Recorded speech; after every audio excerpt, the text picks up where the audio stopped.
Hi all, welcome to Shreya vlog. ಮನೆಯಲ್ಲೇ ರುಚಿಯಾದ biscuit ಹೇಗೆ ಮಾಡೋದು ಅಂತ ಹೇಳ್ಕೊಡ್ತೀನಿ ಬನ್ನಿ. ಇದನ್ನು ಮಾಡಿದ್ರೆ ನೀವು ಬೇಕ್ರಿಲಿ ಬಿಸ್ಕೆಟ್ಸ್ ಎಲ್ಲ ತಗೊಳ್ಳೋದೇ ಇಲ್ಲ.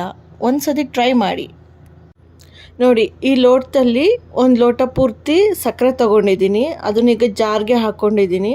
ಸೊ ಇದಕ್ಕೆ ಸ್ವಲ್ಪ ಏಲಕ್ಕಿ ಹಾಕಬೇಕು. ನಾನೊಂದು 6-7 ಏಲಕ್ಕಿ ಹಾಕಿದ್ದೀನಿ. ಇದನ್ನು ಪುಡಿ ಮಾಡ್ಕೋಬೇಕಾಯ್ತಾ, ಮಿಕ್ಸಿನಲ್ಲಿ ಸಣ್ಣದಾಗಿ ಪುಡಿ ಆಗಬೇಕಿದು. ಸೊ ಇದನ್ನ ಈಗ ಪುಡಿ ಮಾಡ್ಕೋತೀನಿ ನೋಡಿ, ಈ ಥರ ಕಾಣ್ತಿದೆ. ಸಣ್ಣದಾಗಿ ಪುಡಿ ಆದಮೇಲೆ ಈಗ ಸಕ್ಕರೆ ಪುಡಿ ರೆಡಿ ಆಯಿತು. ಈಗ ನೆಕ್ಸ್ಟ್ ಏನು ಮಾಡಬೇಕಂದ್ರೆ ಮೈದಾ ತಗೋಬೇಕು. ಸೊ ಇಲ್ಲಿ ನೋಡಿ, ಇಲ್ಲಿ ಮೈದಾ ಹಿಟ್ಟು ಹಾಕ್ಕೊಂಡಿದ್ದೀನಿ.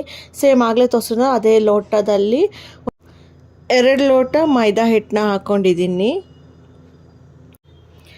ಈ ಮೈದಾ ಜೊತೆಗೆ ಇವಾಗ ಮೊಟ್ಟೆ ಹಾಕಬೇಕಾಗುತ್ತೆ. ಸೊ ಇಲ್ಲಿ 1 ಮೊಟ್ಟೆ ತೊಗೊಂಡಿದ್ದೀನಿ. ಜಾಸ್ತಿ ಆದರೆ ಚೆನ್ನಾಗಲ್ಲ, 1 ಮೊಟ್ಟೆನೇ ಸಾಕಾಗುತ್ತೆ ಅದರಲ್ಲಿ 2 ಲೋಟ ಮೈದಾ ಹಿಟ್ಟಿಗೆ. ಸೊ ಇಲ್ಲಿ 1 ಮೊಟ್ಟೆ ಹಾಕ್ಕೊಂಡು ಇವಾಗ ಇದಕ್ಕೆ ಆವಾಗಲೇ ಪುಡಿ ಮಾಡಿ ಇಟ್ಕೊಂಡಿದ್ವಲ್ಲ ಸಕ್ಕರೆ ಮತ್ತು ಏಲಕ್ಕಿ ಪೌಡರ್ ಅದನ್ನು ಇವಾಗ ಇದಕ್ಕೆ ಹಾಕ್ಕೋಬೇಕು. ಸೊ ಇದ್ರಲ್ಲಿ ನಾನೊಂದು ಅರ್ಧದಷ್ಟು ಹಾಕ್ಕೋತೀನಿ, ಸಾಕು ಅನಿಸುತ್ತೆ. ಬೇಕಾದ್ರೆ ಆಮೇಲೆ ಮತ್ತೆ ರುಚಿ ನೋಡ್ಬಿಟ್ಟು ಹಾಕ್ಕೋಬೋದು, ಇನ್ನು ಬೇಕು ಸ್ವೀಟ್ ಅಂದರೆ. ಬಟ್ ಮೈಲ್ಡಾಗಿ ಸ್ವೀಟ್ ಇದ್ರೇ ಚೆನ್ನಾಗಿ ಅನಿಸುತ್ತೆ. ಸೊ ಇವಾಗ ಇದನ್ನು ಹಾಕ್ಕೊಂಡು ಇದಕ್ಕೆ ಈಗ ತುಪ್ಪ ಹಾಕ್ಕೋಬೇಕು. ಅಕಸ್ಮಾತ್ ತುಪ್ಪ ಇಲ್ಲ ಅಂದರೆ ಡಾಲ್ಡಾನ ಬಿಸಿ ಮಾಡಿಬಿಟ್ಟು ಕರಗಿಸ್ಬಿಟ್ಟು ಹಾಕ್ಕೋಬೋದು. ಆದರೆ ತುಪ್ಪ ಹಾಕಿದ್ರೆ ರುಚಿಯಾಗಿ ಬರುತ್ತೆ. ಸೊ ನಾನು ಇಲ್ಲಿ ತುಪ್ಪನೇ ಹಾಕಿ ಮಾಡ್ತಿದ್ದೀನಿ, ನೀವು ತುಪ್ಪ ಹಾಕಿ ಟ್ರೈ ಮಾಡಿ. ಈಗ ತುಪ್ಪ ನೋಡಿ, ಇಲ್ಲಿ ಒಂದು 5-6 ಸ್ಪೂನ್ ಹಾಕೋತಾ ಇದ್ದೀನಿ. ಇದು ಯಾವ ಥರ ಬರಬೇಕಂದ್ರೆ ಹಿಂಗೆ ಕಲಿಸ್ಬಿಟ್ಟು ಕೈಯಲ್ಲಿ ಹಿಂಗೆ ಮುಷ್ಟಿಲಿ ಹಿಡಿದ್ರೆ ಅದೊಂಥರ ಸ್ವಲ್ಪ ಕೂರಬೇಕದು, ಫುಲ್ಲು ಪುಡಿಯಾಗಿ ಬಿದ್ದೋಗ್ಬಾರ್ದು. ಆ ಥರ ಹಾಕ್ಕೋಬೇಕು ತುಪ್ಪನ, ಬರೋ ಅಷ್ಟು. ಸೊ ಇಲ್ಲಿ ಸ್ವಲ್ಪ ತುಪ್ಪ ಹಾಕ್ಕೊಂಡು ಇವಾಗ ಕಲಿಸ್ಕೊತಾ ಇದ್ದೀನಿ. ಸೊ ಇದನ್ನೆಲ್ಲ ಏನು ಗೊತ್ತಾ, ನೀವು ಮಕ್ಕಳಿಗೆ ಎಲ್ಲರಿಗೂ ಮಾಡಿಕೊಟ್ರೆ ತುಂಬ ಇಷ್ಟಪಟ್ಟು ತಿಂತಾರೆ ಮನೆಯಲ್ಲಿ. ನೀವು ಟ್ರೈ ಮಾಡಿ ನೋಡಿ, ಎಲ್ಲರೂ ಹೇಗೆ ಮಾಡಿದ್ದು, ಎಲ್ಲಿ ತಂದಿದ್ದು ಅಂತಲೂ ಕೇಳ್ತಾರೆ. ನಾವು ಒಂದು ಸತಿ ಇದನ್ನು ಮಾಡಿ ತೊಗೊಂಡೋಗಿದ್ವಿ, ಫ್ರೆಂಡ್ಸಿಗೆಲ್ಲ ಕೊಟ್ಟರೆ ಯಾವ ಬೇಕ್ರಿಲಿ ತಂದಿದ್ದು ಅಂತೆಲ್ಲ ಕೇಳಿದರು. ಸೊ ತುಂಬ ರುಚಿಯಾಗಿರುತ್ತೆ, ಇದನ್ನು ಮಾಡ್ತೀನಿ ನೋಡಿ ಒಂದು ಸತಿ. ಸೊ ಇದನ್ನು ಹಾಲು ಹಾಕಿ ಕೂಡ ಕಲಿಸ್ಬೋದು, ಅಥವಾ ಚೆನ್ನಾಗಿ ಬರುತ್ತೆ. ಸೊ ಅದನ್ನು ಸದ್ಯಕ್ಕೆ ಇಲ್ಲಿ ಹಾಲು ಹಾಕಲ್ಲ, ನೀರು ಹಾಕಿಯೇ ಕಲಿಸ್ಕೊಳ್ತೀವಿ. ಸೊ ನೋಡಿ, ಇನ್ನೊಂದು ಸ್ವಲ್ಪ ತುಪ್ಪ ಬೇಕಾಯಿತು, ಇಲ್ಲಿ ಇನ್ನೊಂದು ಸ್ವಲ್ಪ ತುಪ್ಪ ಹಾಕ್ತಾಯಿದ್ದೀನಿ. ಸೊ ಈ ಥರ ನೋಡಿಬಿಟ್ಟು ನೀವು ಹಾಕ್ಕೊಂಡು ಮಾಡ್ಕೋಬೇಕು ಇದನ್ನು. ಈಗ 5 ಸ್ಪೂನ್ ಅಂದರೆ 5 ಸ್ಪೂನ್ ಹಾಕ್ತೀನಿ, 6 ಸ್ಪೂನ್ ಅಂದರೆ 6 ಸ್ಪೂನ್ ಹಾಕ್ತೀನಿ, ಆಗಲ್ಲ. ಅದು ಆ ಹದಕ್ಕೆ ಬರಬೇಕು. ಈಗ ಜಾಸ್ತಿ ಆದರೂ ಕೂಡ ಅದು ಒಡ್ಕೊಬಿಡುತ್ತೆ. ಸೊ ಹುಷಾರಾಗಿ ನೋಡಿಕೊಂಡು ಹಾಕ್ಕೋಬೇಕಾಗುತ್ತೆ. ಅದು ಮುಷ್ಟಿಯಲ್ಲಿ ಹಿಡಿದಾಗ ಹೊಡಿದಲ್ಲೇ ಇರೋ ಥರ ನೋಡಿ, ಇವಾಗ ತೋರಿಸ್ತೀನಿ. ಸೊ ಇಷ್ಟ ಅದಕ್ಕೆ ಇರಬೇಕಿದು ನೋಡಿ, ಹಿಂಗೆ ಹಿಡಿದ್ರೆ ಈ ಥರ ಇರಬೇಕು. ಸೊ ಇವಾಗ ಇದು ಚೆನ್ನಾಗಿ ಬರುತ್ತೆ. ಸೊ ಇದಕ್ಕೀಗ ನೀರು ಹಾಕ್ಕೊಂಡು ಕಲಿಸ್ಕೊತಾ ಇದ್ದೀನಿ. ಇದು ಯಾವ ಥರ ಬರಬೇಕಂದ್ರೆ ಚಪಾತಿ ಹಿಟ್ಟಿನ ಅದಕ್ಕೆ ಬರೋ ಥರ ಕಲಿಸ್ಕೋಬೇಕು ನೀವು. ತೀರಾ ತೆಳ್ಳಗೂ ಮಾಡಬೇಡಿ, ಗಟ್ಟಿಗೂ ಮಾಡಬೇಡಿ. ಆ ಹದಕ್ಕೆ ಬಂದರೆ ನೀಟಾಗಿ ಅದು ಬಿಟ್ಕೊಳ್ಳೋದಿಲ್ಲ ಎಣ್ಣೆಗೆ ಹಾಕಿದಾಗ.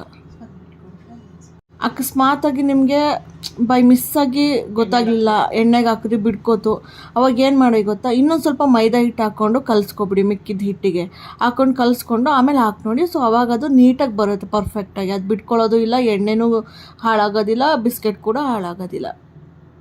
ಈಗ ಇದು ಕಲಿಸ್ಕೊಂಡಾಯಿತು. ಇದೇನು ನೆನೆಯೋದು ಬೇಡ, ಜಸ್ಟ್ ನಾನು ಎಣ್ಣೆ ಎಲ್ಲ ಕಾಯೋವರೆಗೂ ಅದನ್ನು ಹಂಗೆ ಮುಚ್ಚಿಟ್ಟಿದ್ದೀನಿ ಅಷ್ಟೇ, ನೆನೆಯೋದೇನು ಬೇಡ ಇದನ್ನು, ಆಯಿತಾ. ಸೊ ಇಲ್ಲೊಂದು ಬಾಣಲಿಗೆ ಎಣ್ಣೆ ಹಾಕ್ಕೊಂಡಿದ್ದೀನಿ. ಈಗ ಈ ಬಿಸ್ಕೆಟಿನ ಹಿಟ್ಟಿದೆಯಲ್ಲ, ಇದನ್ನು ತಗೊಂಡು ಚಪಾತಿ ಹಿಟ್ಟಿನ ಥರ ಮಾಡಿಕೊಂಡು ಇದನ್ನು ಒತ್ತಬೇಕು, ಆಯಿತಾ. ಚಪಾತಿ ಥರ ದೊಡ್ಡದಾಗಿ ಒತ್ಕೋಬೇಕು. ಸ್ವಲ್ಪ ದಪ್ಪ ದಪ್ಪ ತೊಗೊಳ್ಳಿ, ಯಾಕಂದರೆ ಇದನ್ನು ಚಪಾತಿ ಥರ ಫುಲ್ ಒತ್ಬಿಟ್ಟು ಅದನ್ನು ಕಟ್ ಮಾಡ್ಕೋಬೇಕು. ನಮ್ಗೆ ಇಷ್ಟ ಬಂದಿದ್ದ ಶೇಪ್ಗೆ ಕಟ್ ಮಾಡಿಬಿಟ್ಟು, ಲೈಕ್ ಬಿಸ್ಕೆಟ್ ಥರ.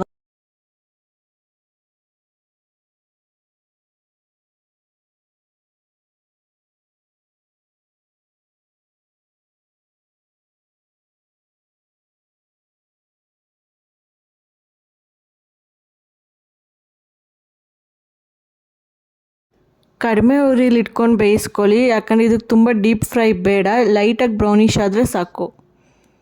ಇದು ಬೇಯಿಸ್ಬೇಕಾದ್ರೆ ಅಣಬೆ ಥರ ಇರುತ್ತೆ ಸಾಫ್ಟಾಗಿ, ಬಟ್ ಅದು ತಣ್ಣಗಾದ್ಮೇಲೆ ಕ್ರಿಸ್ಪಿಯಾಗಿ ಬರುತ್ತೆ, ಅದನ್ನೇನು ಪ್ರಾಬ್ಲಮ್ ಆಗೋದಿಲ್ಲ.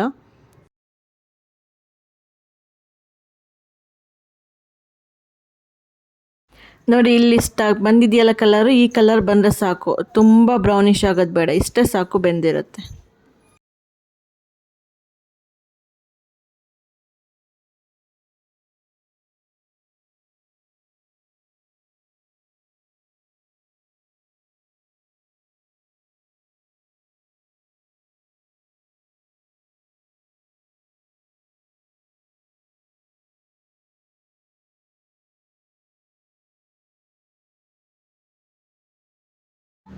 ನೋಡಿ ಇಲ್ಲಿ ಎಷ್ಟು ಚೆನ್ನಾಗಿ ಬಂದಿದೆ ಕ್ರಿಸ್ಪಿಯಾಗಿ. ನೀವು ಒಂದ್ಸತಿ ಟ್ರೈ ಮಾಡಿ, ತುಂಬ ರುಚಿಯಾಗಿರುತ್ತೆ.